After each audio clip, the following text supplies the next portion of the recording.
Now there has been a shakeup at the Port Authority. The highest-ranking member from New Jersey has resigned. Okay, he is stepping down following allegations of abuse of power within the authority. Fox 5's Tiwa Chang explains.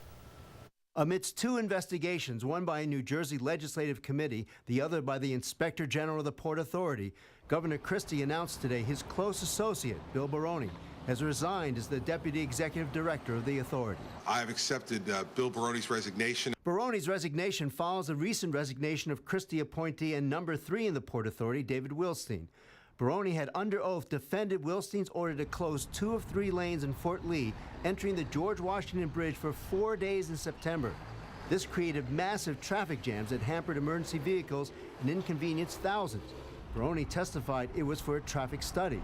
But Patrick Foy, the executive director of the Port Authority, appointed by New York Governor Cuomo, said there was no traffic study. There are going to be mistakes made, just like there's mistakes made in the state government on a regular basis.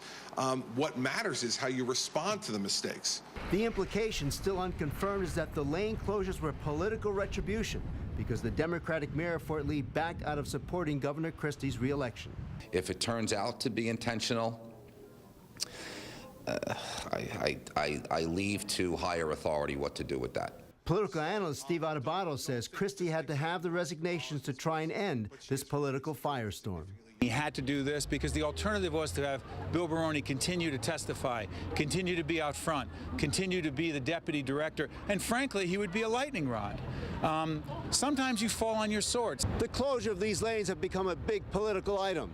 The Democratic National Committee has already released an ad questioning whether Governor Christie closed these lanes as an act of political retribution.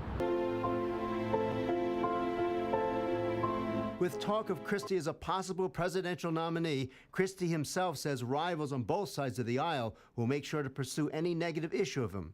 A Democrat-controlled New Jersey legislative committee has subpoenaed documents related to the lane closures. Tiwa Chang, Fox 5 News.